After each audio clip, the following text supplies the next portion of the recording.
With me is Chris Carl. He's a very famous investor. And how are you doing? Nice Not to meet too you. bad. How are you? And good, thanks.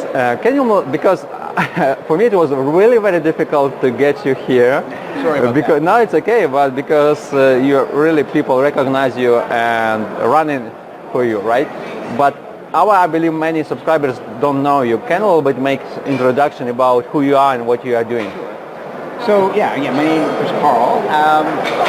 What we are is we have a company that used to be called ICOMax, but we decided to change the name DigiMax. We'll talk about that in a bit. And we're made up of 5 founding partners. 3 of the partners come from the crypto space, and they've been involved one way or another in ICOs and all things crypto for 3, 4, 5 years. 2 of the partners, myself and David, come from the securities world. We've been involved in public companies. I've been involved in public companies really since the beginning of my career, almost 35 years ago. First with like number 11 on Fortune 500. So I was working with a very large public company and learned over 9 or 10 years how great big companies work. And then for the last sort of 25 to 30 years in more startup-oriented companies that we grew into large companies. 4 companies, and I have companies listed in New York and in Toronto, but frankly have raised money from investors all around the globe. And so I'm taking that discipline and that knowledge and the experience, some of which is heartache experience. We don't all have good experiences sometimes, but I've had good and bad.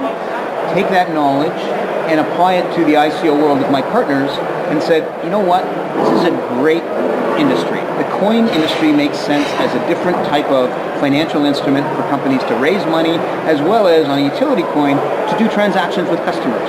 But you need to separate utility and security, and if you do it right and you do it regulatory compliant, this can be a great new instrument for the financial world, and I think it is. What at this moment you are, but when you first time heard about blockchain and about maybe Bitcoin, when it was and what was your reaction to that? I'm a follower of things like this. I'm a financial guy. I'm almost embarrassed to say that I believed in it, but I never bought into it. Okay, yeah. So I didn't enjoy the rise. I also didn't enjoy the fall. But I believe in cryptocurrency. I believe in Bitcoin as an alternative form of currency that has no international boundaries on the one hand and is easier to transact on a global basis. But I'm not an anarchist. I'm not one who's looking for, boy, we need something to avoid central banks. I think that to use obviously the behemoth, the elephant in the room of Bitcoin, it has a place. I think it's here to stay forever. It has as many attributes to gold as it does to as a currency because it doesn't have a national home, but it is a great store of value. And I live in Canada. Historically, Canada has high tax rates. I used to run around the world and say, you know something, I love what I do. I love the entrepreneurial spirit around the world, and I love to go home to Canada and pay my high taxes and have a great quality of life. Right. I don't want to fight taxes. I want to make more money and put my effort into making more money legally and profitably. Okay? So fighting the government, I don't think is the way to go. I think having alternative currencies forces the government to pay attention and maybe clean up their act a little bit. But I personally am not going to change the way the world works that way. I come back to it. It's an alternative form of currency. Think of it as an insurance policy against holding fiat. You don't want to hold all one currency if you have some wealth. And one of the currencies you should hold is Bitcoin. Maybe you have a little bit of gold. Maybe you have a bunch of things. But there's different reasons to have it.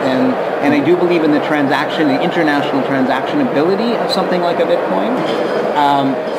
You then have security tokens or security coins, which is offering the investors some sort of future value. That's the definition of a security. When a company issues money to an investor, it's considered a security if that company has some future obligation to that investor. And most money that you're raising for capital purposes for developing your company is a security. And so to call it by its real name, a security token. Don't fear it. It's a fantastic instrument. I agree with you. It's as good or better than a common share and will have a place in the world forever if it's done right and people just live to the existing laws. We don't even need new laws. They already exist. They're fine. Just live up to them. And they're easy to do.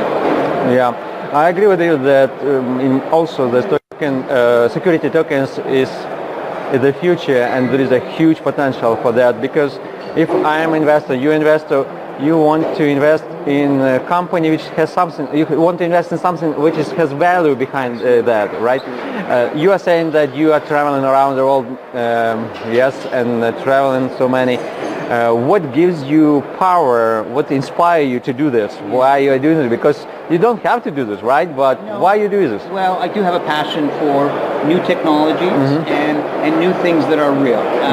You know, people accuse me I could sell, it's maybe a Canadian phrase, but I could sell refrigerators to Eskimos, you know, or people on the North Pole. I'm not picking on Eskimo. And that's not true. If I don't believe in something, I can't sell it. But show me something I believe in, I get very passionate about it. And I'm very passionate about the place for security tokens in the world. Let me throw some numbers at you. You can believe your own number. I've done my research and I've settled on the number that about $1.5 trillion per year is raised in the capital markets. Okay? Big, huge one. You know, and you can disagree with my number, that's fine. But whatever your number is, for this math, I'll use 1.5 trillion. I believe that done right, security tokens can end up being 20 to 30% of that annual value. And that's somewhere between $300 and $500 million per year. Billion dollars per year issued of new security tokens. DigiMax is becoming a world leader, I believe, in the issuance of these coins and helping other companies do it. We are not actually a registered broker-dealer ourselves yet, although hopefully within the next few months we will be. But we're associating ourselves with existing registered broker-dealers. And so any transaction that we help a company do right now as a consultant, we only allow those transactions to happen through property registered broker-dealers. That's what makes you securities compliant. You need a good securities lawyer who ensures that all your filings are done correctly and are up to par with whatever regulations in whatever country or city you're working in. And then you have to deal with people who have been licensed to operate in securities. Yes. We're not that yet, but we will be. Okay. And so why am I passionate about it? Because it's a great instrument. It's good for the issuer, and it's also really good for the investor. It's not going to displace common shares or preferred shares or even publicly issued debt, but it's going to carve out its own niche within that world. And I can walk you through why it's good for both the investor and the issuer, if you like. Okay. You are traveling a lot, right? And but what is your normal daily life routine is looking like? What are you doing during the... Well, on the weeks that I get to spend at home, I've got a really nice family. I've got 2 grown children. A daughter who's going to be married next year. Wow. They both, my older daughters both graduated university and both have great careers. One of our big banks in Canada. And my congratulations. So I'm really super proud of them. I have a son who's in grade 11 and already thinking about what he's going to do in university. So I have a wonderful family and wonderful family life. Yeah, I mean, I lead a healthy life, but I'm very busy with what we're doing right now. How do you manage it, right? You are, at the one hand, you are a successful investor, you are advisor, you are a family man, and a sport. How do you manage all of that? The old saying, you sleep when you're dead. It really is. It's sort of a matter of, again, when you're passionate about something, you get up, you wake up at 4 in the morning, and I feel that energy from you, right? I feel that energy is coming so much. What you are doing, it's like really great, to see that there are many young people when you can meet and you can see that they don't have any purpose of what they are doing. It's like they are empty. Well, exactly, and we all hear it growing up and all through our lives. You want to do something that you're passionate about, and many people don't get that. And frankly, since my last public company involvement was almost 5 years ago, I've been searching for something I was really passionate about. And I was doing okay, but I wasn't exploding with the same energy that you're seeing now. And I finally landed on something that, again, not my first time in my life, but probably my fourth, that I am this passionate. But it's not about how much money you can make. It's about how you can grow something of real great value. And when you do that, making money follows it. You're not doing this as a charity. Yeah, I agree. But you're not getting up in the morning saying, I'm going to make myself $1,000 today. You're saying, I'm building something of global importance that's going to help change the world in a positive way, and I'll probably make a little money doing it. And that's what's kind of fun. Thanks. Thanks for staying with us. Before we finish, can you make maybe a little bit small challenge with our subscribers that when the video will be live, they will ask interesting question below this video, and during the next couple of weeks, you will select, or we can help you to select the best one question.